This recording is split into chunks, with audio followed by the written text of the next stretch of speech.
세상에서 가정은 우리 사람이 살아가는 인간 사회에 있어서 가장 기본적인 기초 단위요 공동체의 출발이 바로 가정입니다.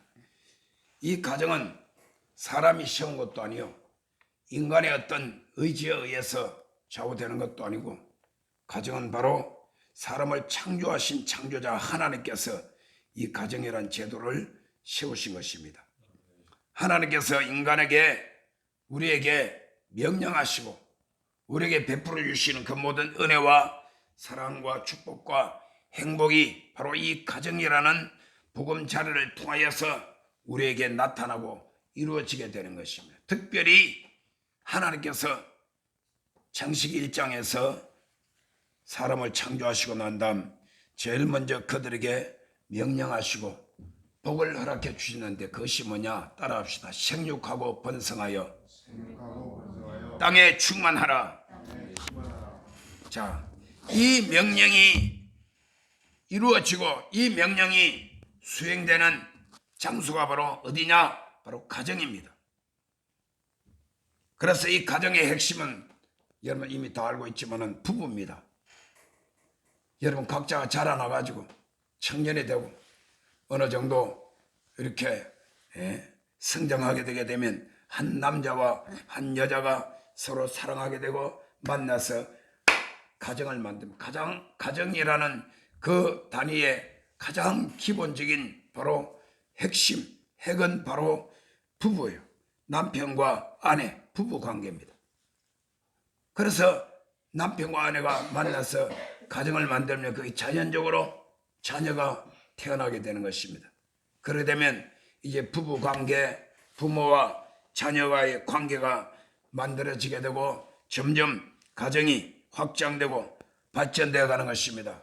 그리고 자녀들이 자라게 되면 또 그들이 커서 또다시 어느 정도 성장하게 되면 또다시 가정을 만들게 되고, 그래서 이 땅에 생육하고 번성하여 땅에 충만하라고 명령하신 하나님의 그 말씀이 그대로 다 이루어지고, 그리고 그래서 지금 여러분 아담과 하와로부터 시작된 이 가정으로부터 오늘날 우리가 살고 있는 지금 이 시대에 전 세계의 인구가 얼마입니까?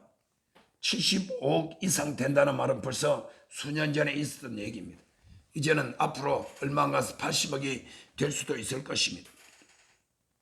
시편 127편 1절에서 이렇게 말씀합니다.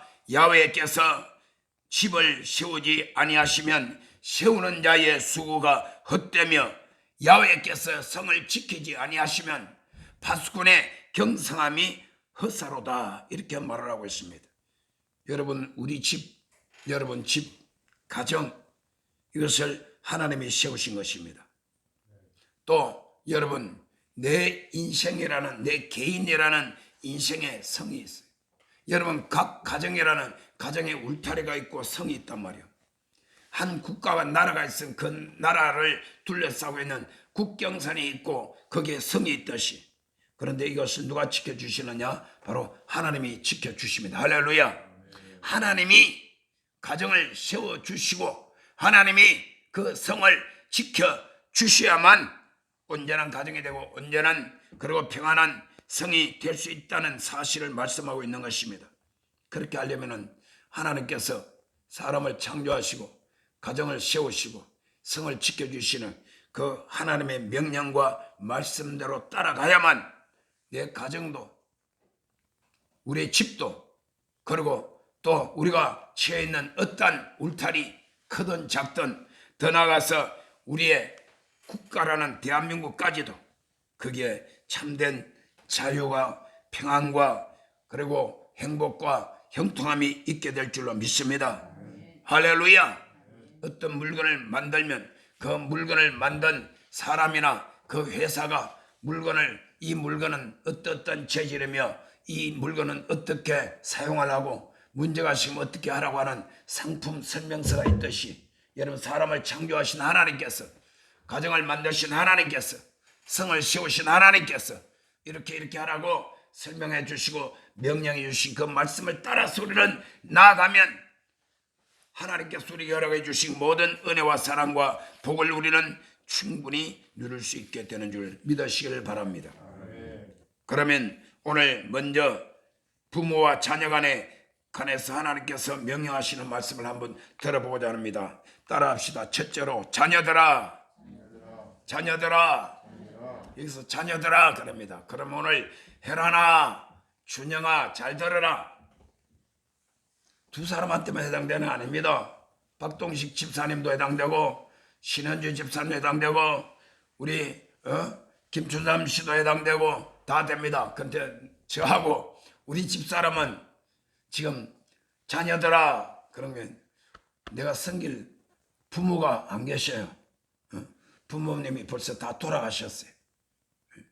오래전에 약 40년 전에 저희 아버님도 돌아가셨고 저희 장모님도 돌아가셨고 저희 장인어른은 더 일찍 돌아가셨고 저희 어머니만 제가 지금부터 8년 전에 돌아가셨구만.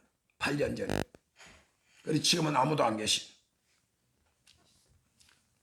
여러분들이 하나님께서 명령하기를 자녀들아 이렇게 명령하실 때에 여러분이 지금 이 땅에 사는 동안 여러분의 어머니나 아버지나 누가 되었든 간에 집안에 부모님이 여러분 계시게 될 때에 하나님의 말씀을 잘 한번 들어보십니다. 제일 첫 번째로 말씀합니다.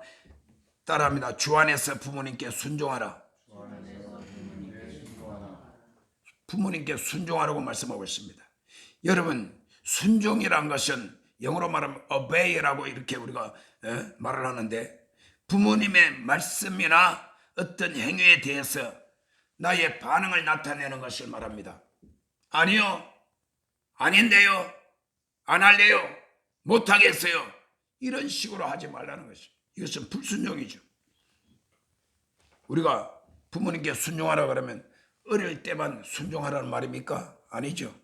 내 부모님이 이 땅에 살아 계시는 동안 내 나이가 20대든 30대든 50대든 60대든 상관없이 부모님께 순종하라. 그런데 한 가지 조건이 있습니다. 따라합시다. 주 안에서 부모님을 순종하는 것입니다.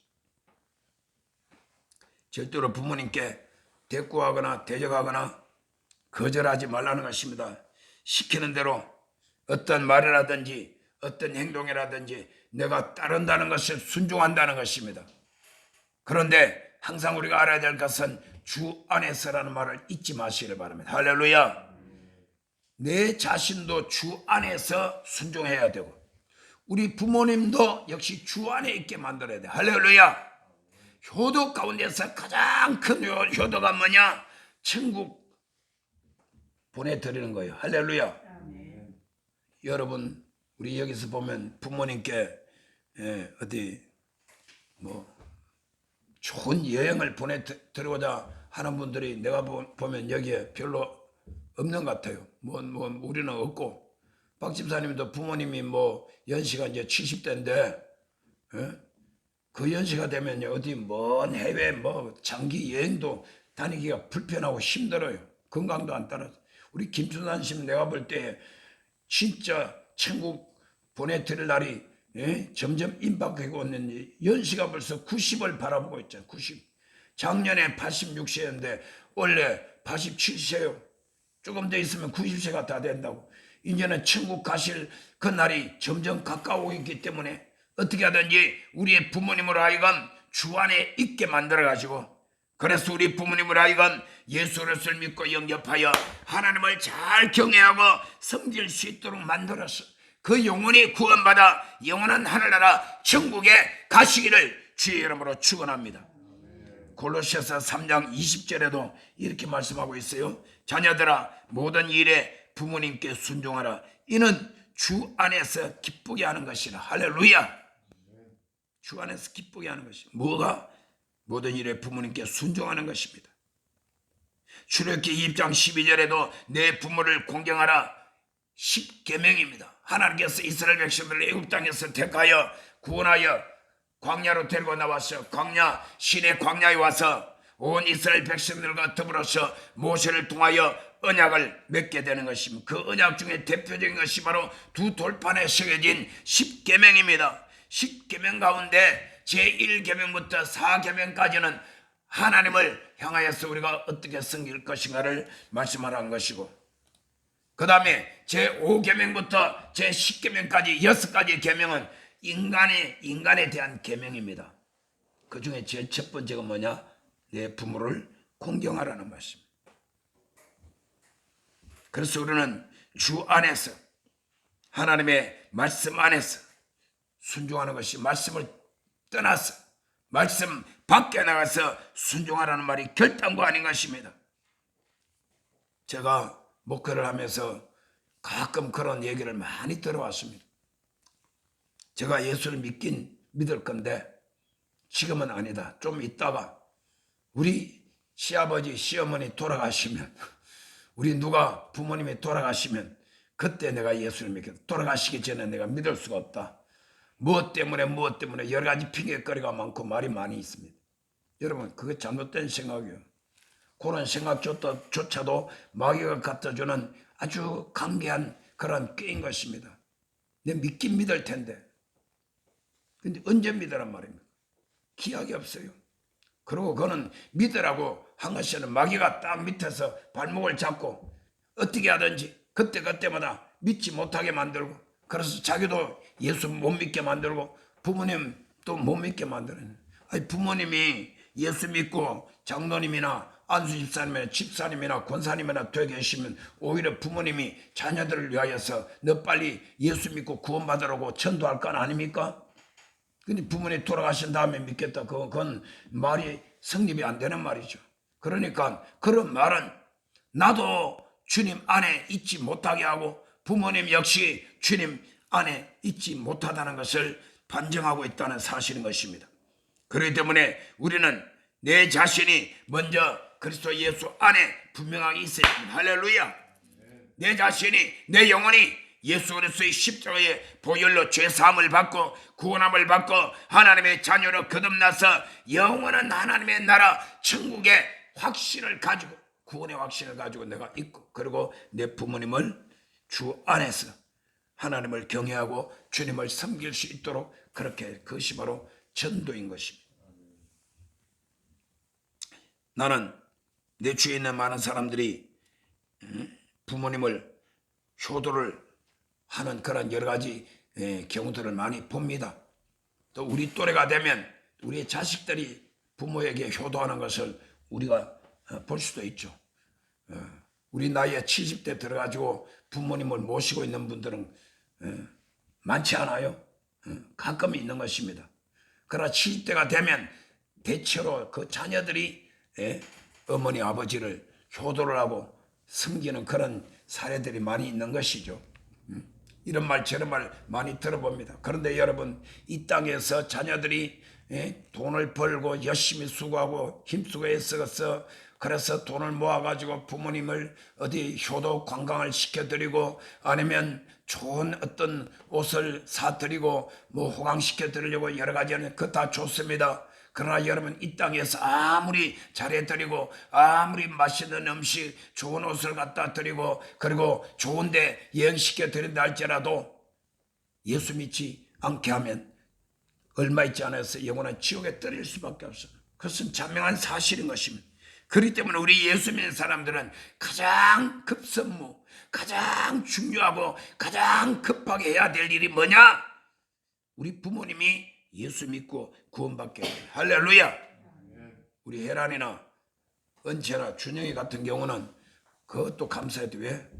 우리가 교회 안 나가면 엄마 아빠한테 야단 맞을 정도로 엄마 아빠가 주 안에 확실하게 견고하게 서 계시니까 그 감사할 일이에요. 그런 건 잘 모른단 말이에요.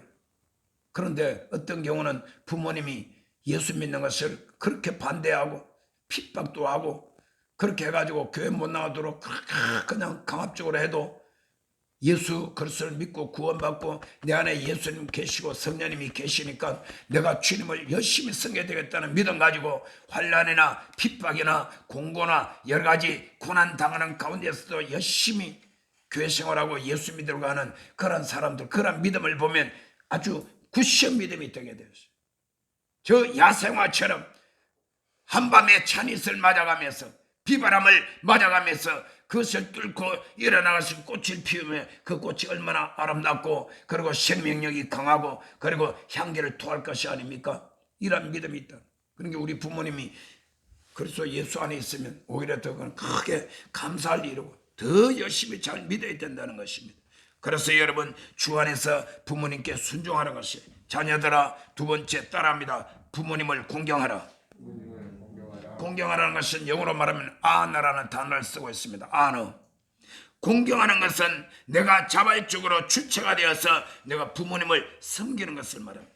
순종이라는 것은 내가 주체가 아니고 부모님이 무슨 말씀을 하시든지 부모님이 어떤 지시나 행동을 하게 될 때 내가 따르는 것을 순종이라고 한다면, 공경한다는 것은 내가 주체가 되어서 내 마음에서 내가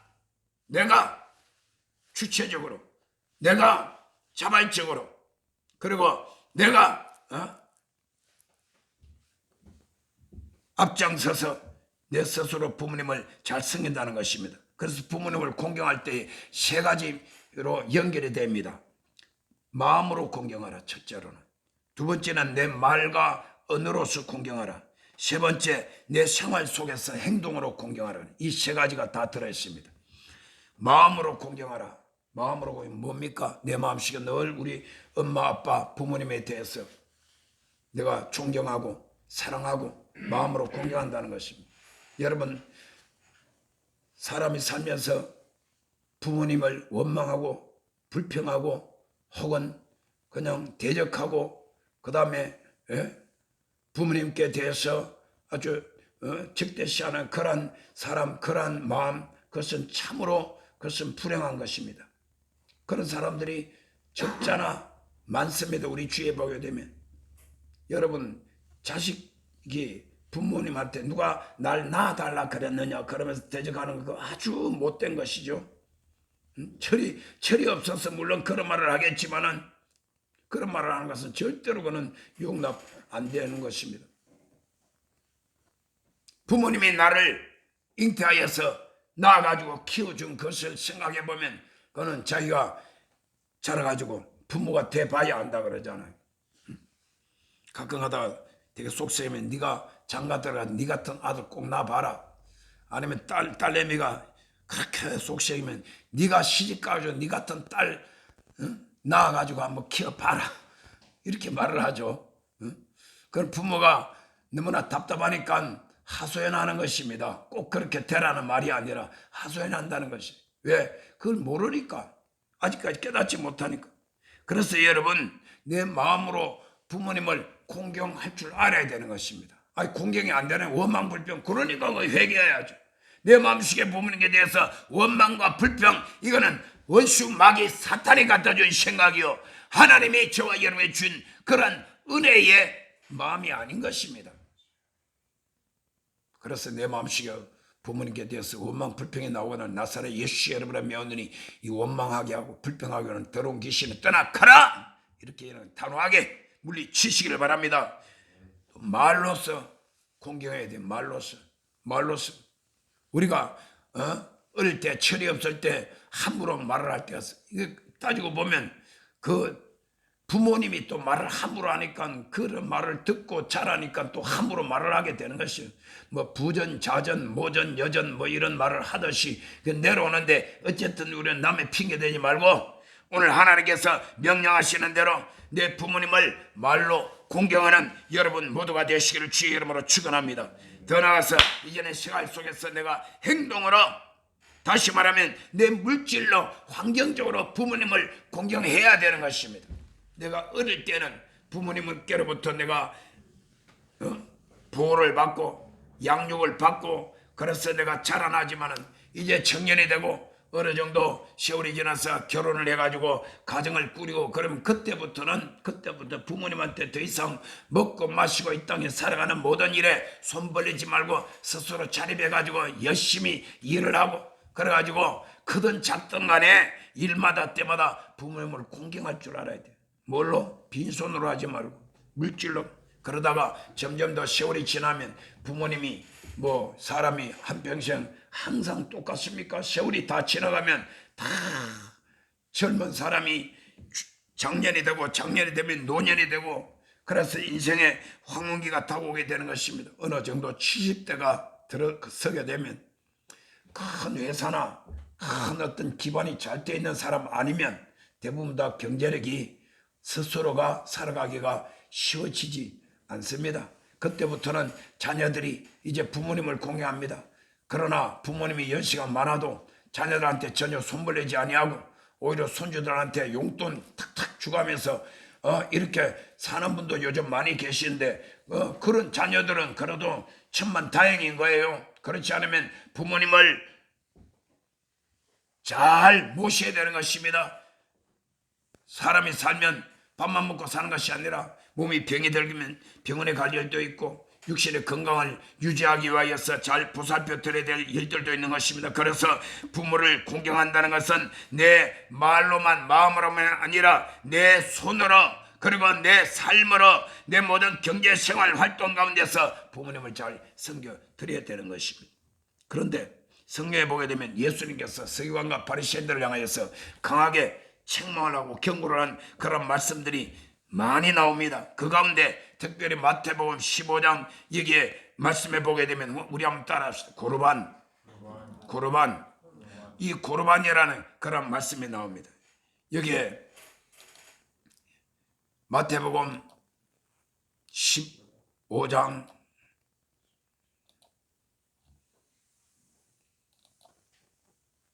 자 1절에 보게 되면 1절부터 우리 다 같이 말씀을 한번 다 같이 한번 봉독을 해볼까요?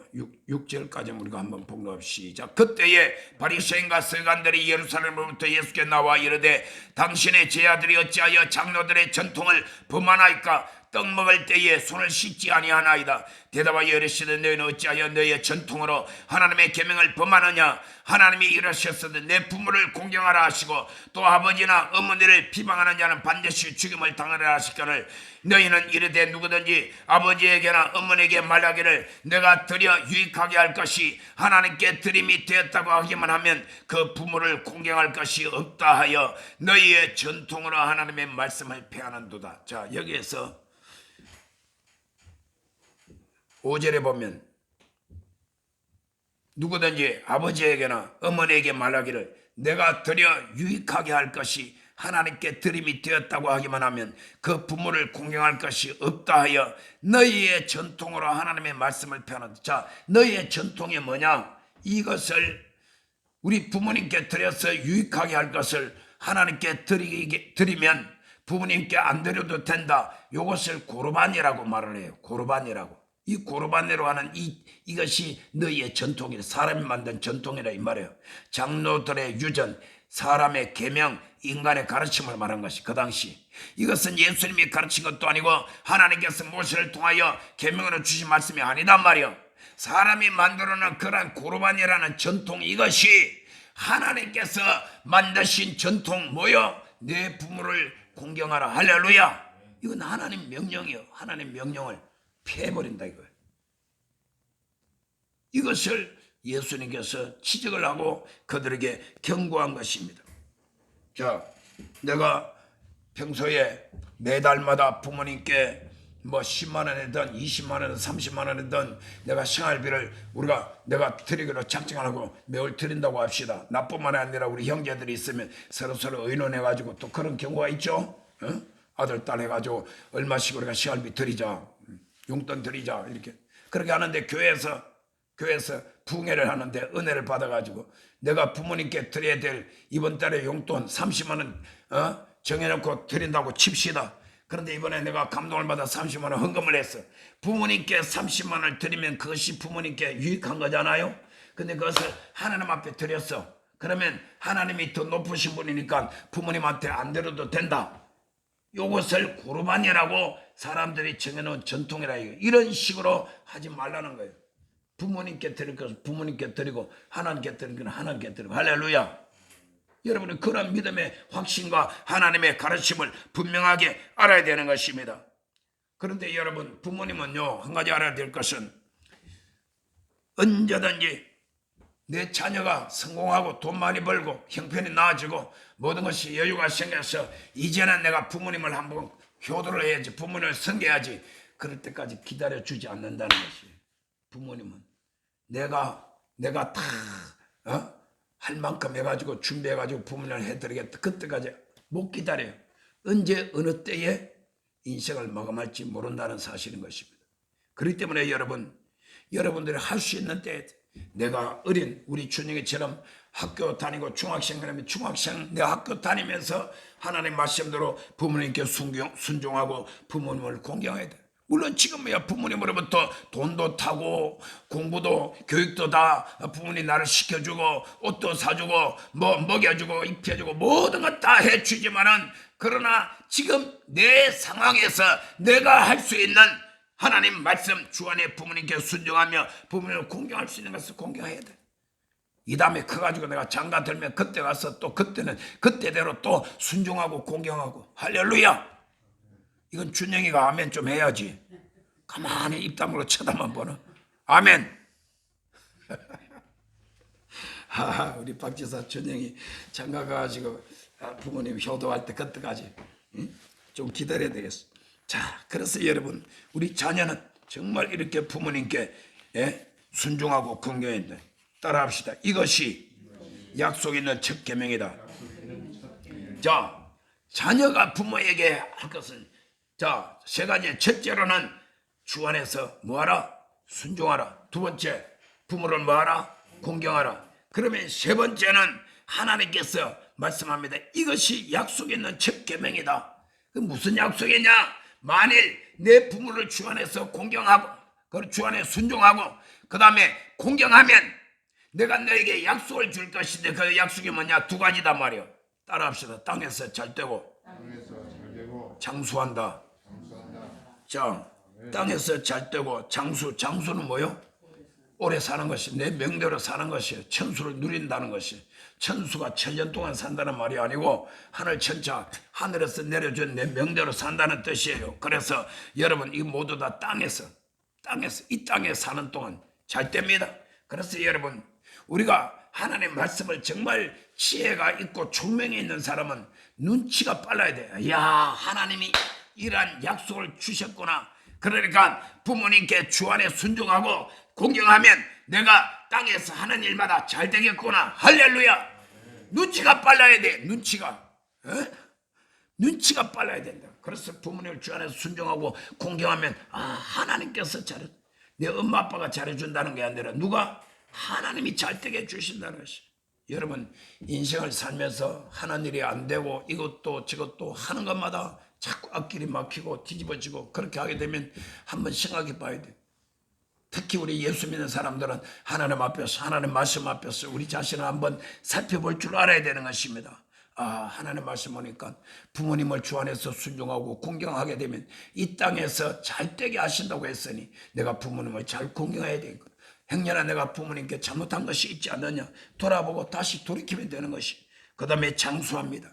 이 땅에서 장수한다는 것은 여기에 건강도 들어가는 것이면, 여러분 병 들어가지고 오랫동안 들어 누워가지고 10년이고 20년이고, 여러분 그게 얼마나 그게 불행입니까?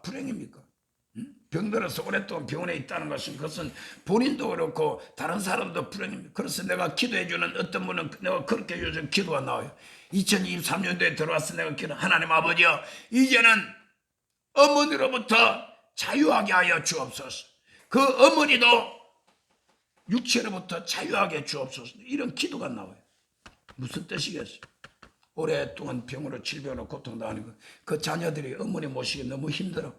그러니까 이 자녀들이 어머니로부터 해방되게 자유하게 해달라는 거예요. 또 본인은 또 얼마나 힘들고 답답하겠습니까? 본인 내 육체로부터 자유함으로. 그런데 예수를 믿으니까, 할렐루야, 주 안에서 하나님께서 예비하신 영원한 하나님과 친구 있습니다. 우리는 여러분 내 육체로부터 자유하고 이 땅에서부터 자유한다는 것은 바로 내가 육체를 벗어버리고 주님 앞에 가는 것을 말합니다. 할렐루야. 사도 바울이 그렇게 고백을 했잖아요. 나는 차라리 내 육체, 내 몸을 벗어서 내 안에 있는 참 내가 육체를 벗고 주님과 함께 하기를, 그 하기를 내가 원한다 그랬어요. 그러나 내가 육체 가운데 있든지 내가 육체를 벗고 주님과 함께 있든지 어떻게 하든지 나는 그리스도의 이름이 나타나고 그리스도의 영광이 나타나길 바란다고 사도 바울은 그렇게 고백을 하고 있다는 것입니다. 그래서 여러분, 우리는 이것이 약속에 있는 첫 계명이기 때문에 우리 하나님의 말씀을 잘 지켜서 우리가 주 안에서 부모님을 순종하고 공경함으로 말미암아 이 땅에 사는 동안 하나님 일마다 잘 되고 건강하여 장수함으로 말미암아 하나님 앞에 영광 돌릴 수 있는 우리 모든 자녀들이 되시기를 주의 이름으로 축원합니다.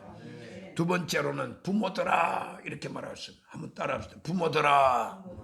오늘 여기는 두 사람 둘이 제외하고는 다 부모들아, 부모에 해당되는 것입니다.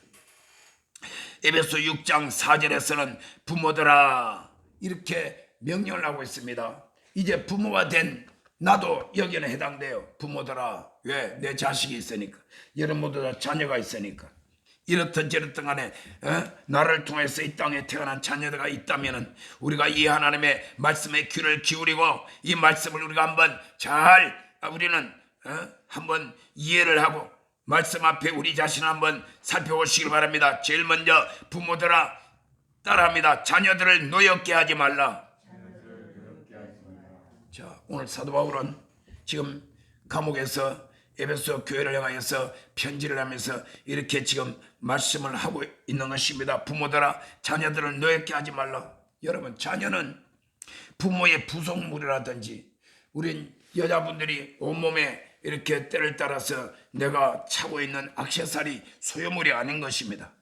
하나님께서 여러분 각 가정에게 여러분 가정을 통하여 부모라는 사랑의 품을 통하여서 한 사람 한 인격을 맡겨주었어요. 생명을 맡겨주었단 말이에요.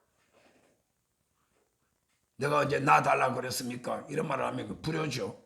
그러나 여러분 한 가정에 자녀가 태어나는 것은 아들이 낳든 딸이 낳든 간에 하나가 낳든 둘 낳든 뭐 10명이 태어났든 간에 그 자녀는 이 부모에게 속한 소유물이나 어떤 부속물이 아니라 하나님께서 여러분 가정을 통하여서 여러분에게 맡겨주신 하늘나라의 기업인 것입니다. 그것이 어디에 말씀되어 있냐? 시편 127편 3절과 5절에 보게 되면 이렇게 말씀을 하고 있습니다. 우리가 한번 따라합니다. 자식은 야훼의 기업이요 태의 열매는 그의 상급이로다. 할렐루야. 자식은 하나님 주신 기업이요 태의 열매는 그의 상급이요. 고구마를 뽑으면 고구마 밑에 뿌리에 고구마가 맺혀 있고 감자 줄기를 싹 뽑으면 그 밑에 뿌리에 감자가 맺혀 있듯이 태의 열매는 바로 엄마 뱃속에서 태로 연결되어 가지고 엄마의 생명과 그리고 양분을 그렇게 공급해 줘 가지고 10달 동안 뱃속에서 자라잖아요. 그 태의 열매가 뭐냐? 응애하고 태어나는 어린 아이란 말입니다. 태의 열매는 하나님께서 그 가정에 주신 상급인 것입니다. 할렐루야. 그래서 이 태의 열매가 하나님 주신 상급인데 이 하나님 주신 자녀가 내 전통에 가득한 자는 복이 있다 그랬어요. 전통이 뭐냐? 옛날에는 전쟁터에 나가서 싸우게 되면 활을 쏘고 그 다음에 창을 가지고 막 찌르고 칼을 가지고 방패를 가지고 이렇게 전쟁터에 나가잖아요. 그런데 활이 있으면 화살이 있어야 돼요. 화살이 없으면 활은 무용지물이 아무 필요가 없어요.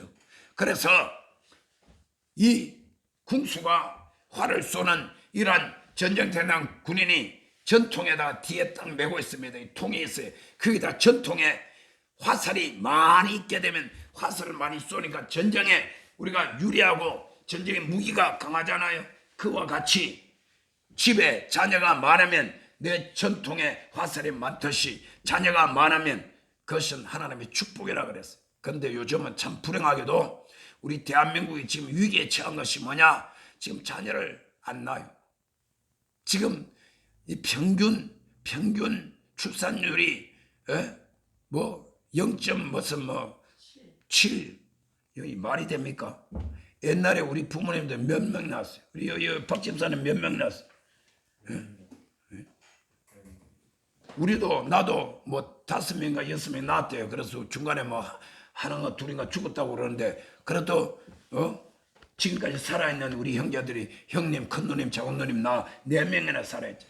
옛날에는 5명 이하로 놓으면 적게 놓은 것이고 그 다음에 10명 쭉 놓으면 좀 많이 놓은 것이고 요즘은 한 명을 제대로 안 놓는다니까 이 나라가 큰일 났단 말이에요. 큰일 났어요. 어느 나라든지 국민이 점점 숫자가 줄어들면 그 나라는 망하게 돼 있단 말이야. 정치고 경제고 뭐 군사